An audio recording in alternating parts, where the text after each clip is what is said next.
yang sifatnya normatif ya.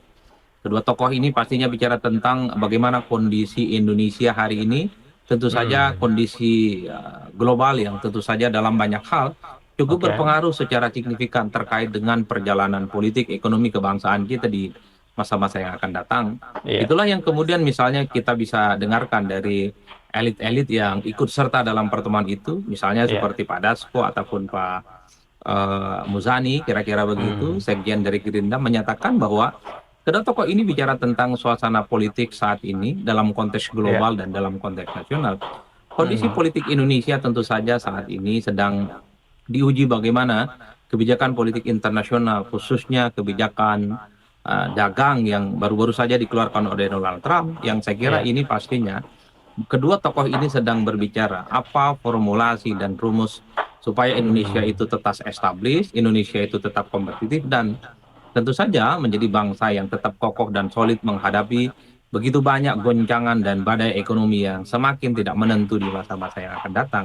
oke, Jadi wajar kalau kemudian poin yang kedua yang dibicarakan dalam konteks pertemuan tokoh ini adalah hal-hal yang sifatnya normatif tentang kondisi bangsa, kondisi hmm, global, dan mungkin juga berbicara tentang program-program populis yang sudah dilakukan oleh Pak Prabowo Subianto soal makan bergizi gratis, terkait juga dengan koperasi merah putih yang segera akan diwujudkan katanya, termasuk juga soal bagaimana komitmen terkait dengan pembangunan ekonomi di masa-masa yang akan datang. iya, Hal-hal yang semacam ini tentu tidak bisa diluputkan dalam pembicaraan kedua sosok yang penting ini.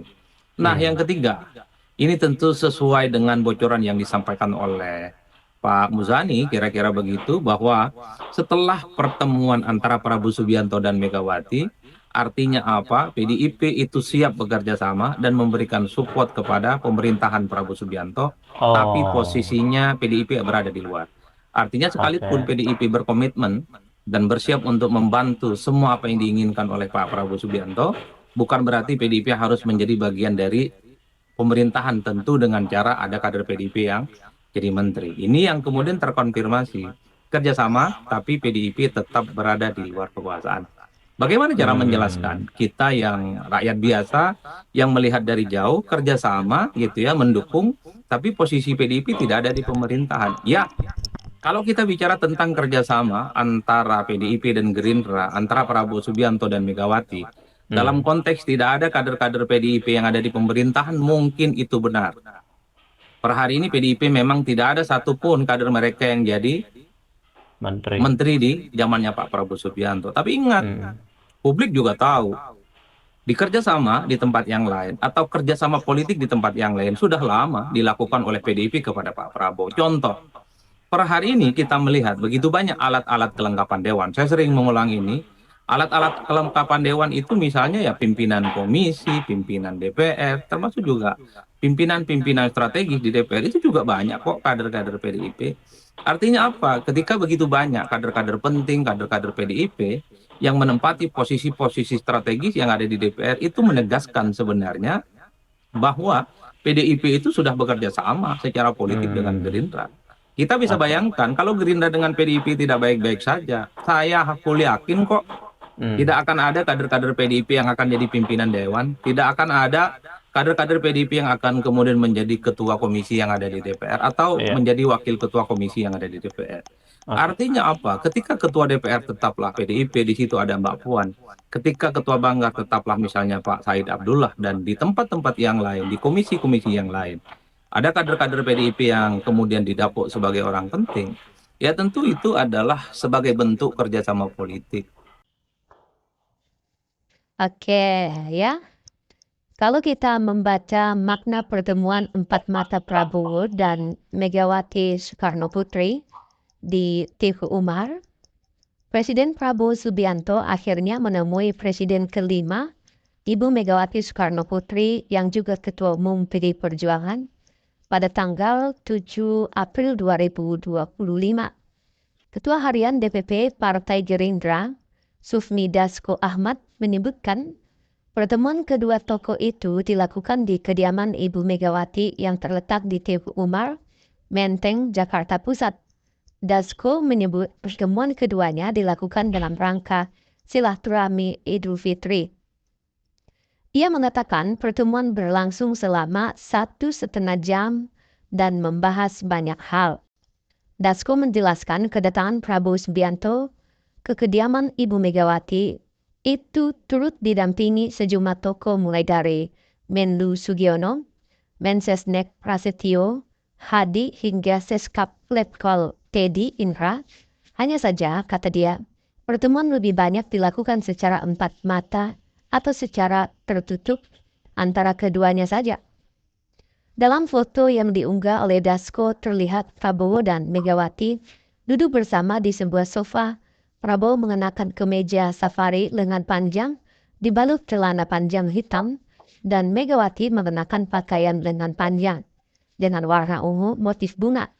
Direktur Trias Political Strategic Agung Baskoro menilai pertemuan tersebut memiliki makna tersendiri bagi kedua belah pihak. Prabowo, kata dia, memiliki tujuan untuk menyatukan seluruh tokoh politik nasional selama masa kepemimpinannya, baik Ibu Megawati, Pak SBY, dan Pak Jokowi dalam konteks porsi yang profesional sebagai pada posisi mereka masing-masing. Agung memandang saat ini Prabowo tengah mencari formula atau titik keseimbangan agar semasa menjabat dirinya dapat menerima masukan dari seluruh pihak termasuk dari PDI Perjuangan yang sampai saat ini belum bergabung ke koalisi Indonesia Maju atau KIMPLES. Ini titik keseimbangan yang akan terus formulasikan oleh Prabowo agar bisa menerima masukan dari mana saja, dari berbagai pihak.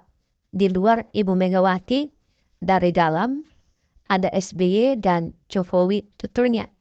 Sementara bagi Megawati, kata Agung, melalui pertemuan itu dirinya tengah menjalankan perannya sebagai mitra pemerintah baik secara kritis maupun strategis.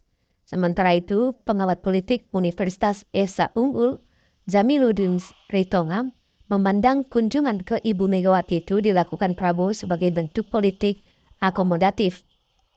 Prabowo, kata dia, berupaya merangkul seluruh elit politik termasuk Megawati untuk bersama membangun bangsa dan negara. Ia menilai Prabowo juga tidak menginginkan adanya tensi politik yang tinggi selama kepemimpinannya. Dalam beberapa kesempatan, ia menyebut Prabowo juga kerap menekankan bahwa para tokoh politik nasional merupakan aset yang dapat mempercepat kemajuan bangsa. Jadi Prabowo tidak berpaling dari Jokowi. Prabowo justru ingin menciptakan keseimbangan politik antara kekuatan politik Megawati dan politik. Prabowo melakukan hal itu karena kedekatan Prabowo dengan Jokowi justru akan membuat Megawati makin jauh, katanya. Jamiluddin mengatakan Prabowo akan memiliki kerugian yang sangat besar jika dirinya hanya mengakomodasi kubu Jokowi semata. Pasalnya, Megawati memiliki faksi politik yang juga besar dan menjadi ancaman bagi pemerintahan Prabowo Gibran. Oleh karenanya, ia memandang Prabowo sebagai penganut politik akomodatif, tidak ingin dinilai berjarak dengan salah satu elit politik manapun. Apalagi hubungan Prabowo dengan Megawati selama ini juga relatif baik dan tidak ada masalah. Jadi motif pertemuan Prabowo dengan Megawati ingin menyatukan elit bangsa. Upaya menyatukan itu kiranya juga mewujudkan keseimbangan politik, terutama kekuatan politik Jokowi, Megawati, dan SBY. Ia menyebut langkah itu juga sejalan dengan rencana Prabowo yang sebelumnya sempat menyampaikan ingin menjadikan para presiden terdahulu sebagai penasehatnya. Nah, apakah PDI Perjuangan bergabung dengan koalisi? Tentu seperti pernyataan dari kader PDI Perjuangan, tidak. Tapi mereka akan menjadi mitra dalam pemerintahan Prabowo Subianto. Jadi, kita tunggu nanti seperti apa ke depan. Kita harapkan yang baik itulah yang terjadi untuk bangsa dan negara kita.